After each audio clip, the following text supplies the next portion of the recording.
Welcome students.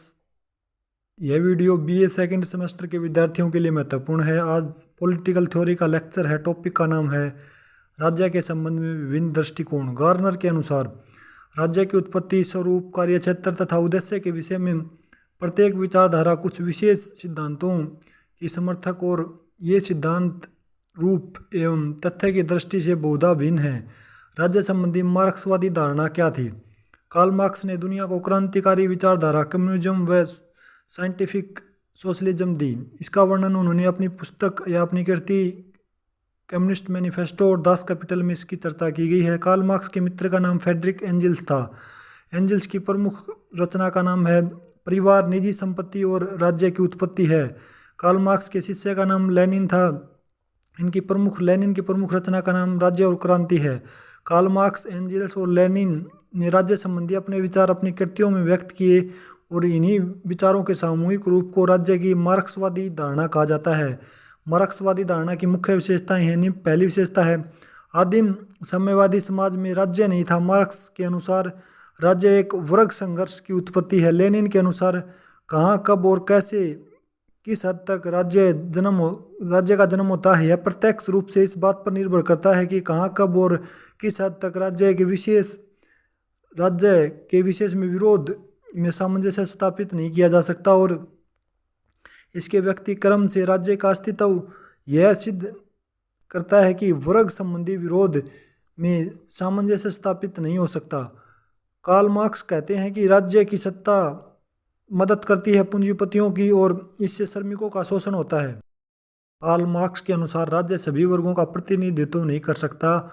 यह तो उसका समर्थन रहा है जो उत्पादन के साधनों पर जिसका प्रभुत्व होता है।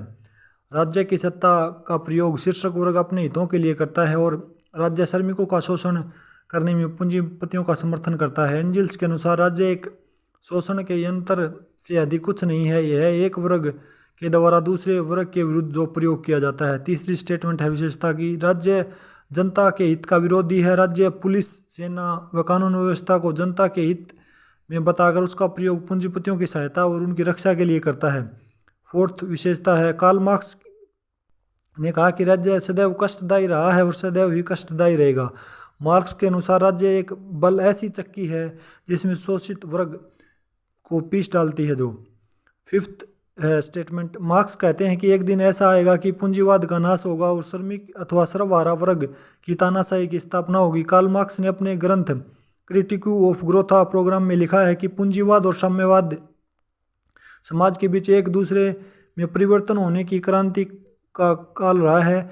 इसी के अनुरूप एक राजनीतिक सहक्रांति काल भी होता है जो केवल क्रांतिकारी श्रमजीवियों की तानाशाही हो सकता है। एंजल्स के अनुसार अंत में जब राज्य समूचे समाज का वास्तविक प्रतिनिधित्व बन जाता है तो वह अपने को फालतू बना देता है। इसलिए राज्य का अंत नहीं किया जा सकता बल्कि इसकी व्यवस्था स्वयं में विलुप्त होकर समाप्त हो जाती है। मार्क्सवादी धारणा की आलोचना। पहली आलोचना है राज्य का जन्म कैसे हुआ। इतिहास में इसकी जानकारी नहीं मिलती, अपितु यह कहा जा सकता है कि राज्य का विकास धीरे धीरे समय के अनुसार हुआ है। मार्क्सवादी विचारधारा का यह विचार सही नहीं है कि आर्थिक पक्ष से शक्तिशाली श्रेणी ने अपने हितों की सुरक्षा के लिए राज्य रूपी राजनीतिक संस्था का विकास कर लिया है। दूसरी स्टेटमेंट है वर्ग विभाजन राज्य की उत्पत्ति का कारण नहीं हो सकता। तीसरी स्टेटमेंट है मार्क्सवादी धारणा ने समाज में श्रेणी विभाजन को कठोर रूप से निश्चित किया है जो कि व्यवहारिक रूप से संभव नहीं है। फोर्थ स्टेटमेंट है आलोचना की राज्य एक दीर्घ विकास क्रम की प्रक्रिया का परिणाम है। एंजल्स और लेनिन के विकासवादी सिद्धांत को विश्वव्यापक नहीं माना जा सकता।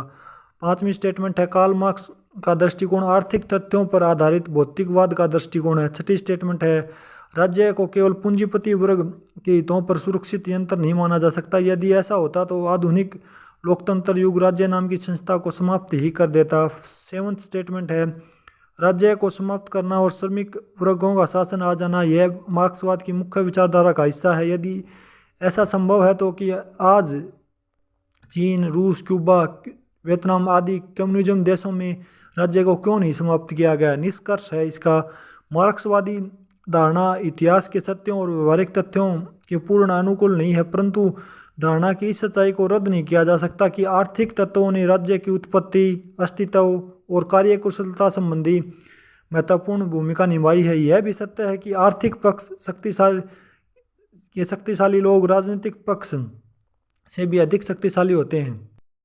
का उदारवादी दृष्टिकोण। उदारवादी एक महत्वपूर्ण राजनीतिक विचारधारा है। इस विचारधारा का प्रारंभ 16वीं-17वीं शताब्दी में हुआ। इस विचारधारा को विकसित करने में एडम स्मिथ और रिकार्डो ने महत्वपूर्ण भूमिका निभाई। इस विचारधारा को विकसित करने में होब्स, लोस्की, बार्कर, मकाइवर आदि विद्वानों ने उदारवाद को विकसित करने में महत्वपूर्ण योगदान दिया। उदारवाद दृष्टिकोण के दो रूप माने जाते हैं। पहला रूप है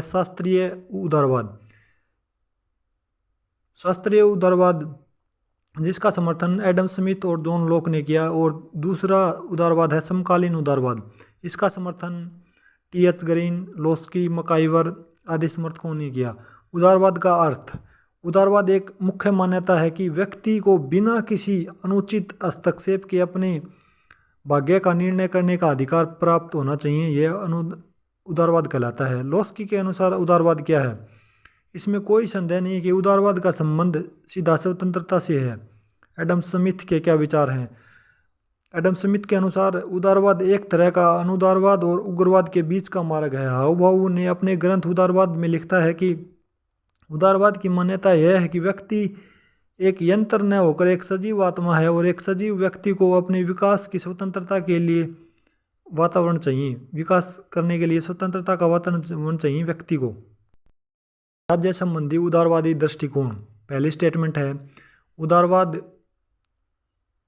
सिद्धांत मनुष्य के जन्म से ही स्वतंत्र है, और स्वतंत्रता एक प्राकृतिक और जन्मसिद्ध अधिकार है, यानी मनुष्य को जन्म से ही स्वतंत्रता मिल जानी चाहिए। उदारवादी ऐसे कहते हैं। दूसरी स्टेटमेंट है, उदारवाद का मूल सिद्धांत मानवीय बुद्धि और विवेक में आस्था रखता है। तीसरी स्टेटमेंट है, उदारवादियों के विचारानुसार राज्य प्राकृतिक संस्था न होकर एक मानव निर्मित संस्था है। फोर्थ स्टेटमेंट है, राज्य को उदारवादी आवश्यक संस्था मानते हैं। फिफ्थ स्टेटमेंट है, उदारवादी अंधविश्वास और रूढ़िवादी परंपराओं का विरोध करते हैं। सिक्स्थ स्टेटमेंट है, उदारवादी राज्य को साधन और व्यक्ति को साध्य मानते हैं। सेवंथ स्टेटमेंट है, उदारवादियों के अनुसार राज्य को कानून की सीमाओं में रहकर अपना कार्य करना चाहिए। विद्वान ग्रीन के अनुसार राज्य का निर्माण केवल सर्वोच्च दंड शक्ति से ही नहीं होता, बल्कि एक ऐसी सर्वोच्च दंड शक्ति से होता है जिसकी किसी साधन का उद्देश्य के लिए प्रयोग किया जाए, अर्थात जिसका प्रयोग लिखित अथवा अलिखित कानून तथा अधिकारों को बनाए रखने के लिए किया जाए। आठवीं स्टेटमेंट है, आधुनिक उदारवादियों के विचारानुसार राज्य की सत्ता किसी वर्ग के पास न होकर विभिन्न वर्गों में बटी होती है।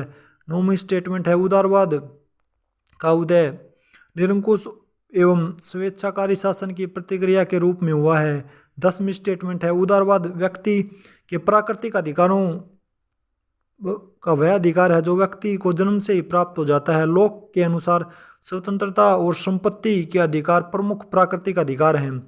राज्य का कर्तव्य है कि प्राकृतिक अधिकारों की रक्षा करे। राज्य की ये रिस्पॉन्सिबिलिटीज है। निष्कर्ष है उदारवादी लिबरलिज्म का, प्रारंभिक उदारवादी सिद्धांतों के राज्य संबंधी विचार स्वीकार नहीं किया जा सकते और इन आधुनिक उदारवादियों से पहले परिवर्तित कर चुके हैं।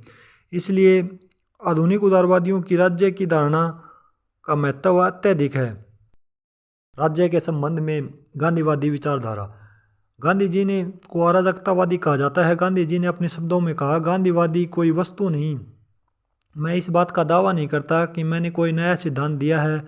मैं केवल अपनी विधि के अनुसार अत्यंत सत्य और दैनिक जीवन और समस्याओं को लागू करने का प्रयत्न करता हूँ। जिन विचारों का निर्माण मैंने किया है और जिन निष्कर्षों पर मैं पहुँचा हूँ वे अंतिम नहीं है। मैं उनको कल परिवर्तित भी कर सकता हूँ। विशेषताएं हैं गांधीवादी विचारधारा की। पहली विशेषता है, गांधी जी ने अहिंसा और सत्य का समर्थन किया। गांधी जी के विचार हैं, उनके अनुसार राज्य संगठित और सामूहिक रूप से हिंसा का प्रतिनिधित्व करता है।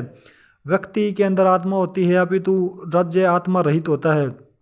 यह हिंसा कभी भी दूर नहीं, राज्य को हिंसा से कभी भी दूर नहीं किया जा सकता, क्योंकि इसका अस्तित्व हिंसा पर आधारित है, यानी राज्य का अस्तित्व हिंसा पर आधारित है। ऐसा गांधी जी के विचार थे। दूसरी स्टेटमेंट है, गांधी जी ने मानव विकास के लिए राज्य को विरोधी बताया है, यानी राज्य विरोध करता है मानव विकास का। गांधी जी ने राज्य को साधन और मानव को साध्य बताया है। गांधी जी ने अपने शब्दों में कहा, मेरे लिए राज्य साध्य नहीं है, यह अन्य साधनों में एक ऐसा साधन है जो लोगों के जीवन को रहने लायक बनाता है। राज्य राजनीतिक शक्ति का एक साधन है जो राष्ट्रीय प्रतिनिधियों द्वारा राष्ट्रीय जीवन को नियमित करने के लिए एक योग्यता रखता है। फोर्थ स्टेटमेंट है, राज्य की आवश्यक बुराई के रूप में स्वीकार करते हुए गांधी जी ने राज्य के प्रभाव और शक्तियों को अधिक से अधिक कम करने का प्रयत्न किया, यानी स्टेट की जो पावर है वो कम हो और स्थानीय शासन पे गांधी जी विश्वास रखते थे कि स्थानीय शासन चले देश में।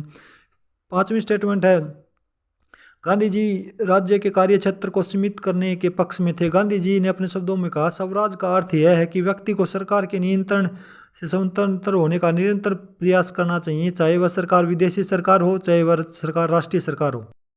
गांधी जी का आदर्श राज्य। गांधी जी के आदर्श राज्य की मुख्य विशेषताएं निम्नलिखित हैं। पहली विशेषता है, गांधी जी अहिंसात्मक राज्य की स्थापना में विश्वास रखते थे। दूसरी स्टेटमेंट है विशेषता की, गांधी जी अपने आदर्श राज्य को लोकतांत्रिक शासन प्रणाली में महत्व रखते थे कि लोकतांत्रिक प्रणाली होनी चाहिए राज्य में। तीसरी स्टेटमेंट है विशेषता की, गांधी जी राजनीतिक क्षेत्र में विकेंद्रीकरण के पक्ष में थे। फोर्थ स्टेटमेंट है, गांधी जी के समाज में व्यक्ति अपनी इच्छा के अनुसार अपने धर्म को अपनाने की उसको स्वतंत्रता हो। आदर्श राज्य का कोई धर्म नहीं होना चाहिए, राज्य सभी धर्मों को एक समान दृष्टि से उनके साथ व्यवहार करे। पांचवी स्टेटमेंट है, गांधी जी ने अपने आदर्श राज्य में लघु कुटीर उद्योगों को बढ़ावा देने का समर्थन किया है। छठी विशेषता है, गांधी जी वर्ण व्यवस्था में विश्वास रखते थे। सातवीं विशेषता है, गांधी जी ने आदर्श राज्य में हाथ का कार्य यानी आत्मनिर्भरता पर विशेष बल दिया है। निष्कर्ष है इसका, राजनीति और सामाजिक प्रतिक्रियाओं के एक आयाम के रूप में एक समझा जाना चाहिए, न कि महज एक राज्य और सरकारों के संबंधी अध्ययन के रूप में। उदारवादी दृष्टिकोण से राज्य प्रभुत्व संपन्न कानून निर्मात्री शक्तियाँ, जबकि मार्क्सवाद ने राज्य के वर्ग प्रवृत्ति पर जोर दिया है और दूसरी ओर गांधीवादी विचारधारा ने लोकतांत्रिक विकेंद्रीकरण आदर्श के साथ एक नैतिक साम्यवादी सर्वसम्मति पर आधारित राज्य पर बल दिया है। Students, that's it for now. Thanks for watching video. जय हिंद, जय Bharat, God bless you all.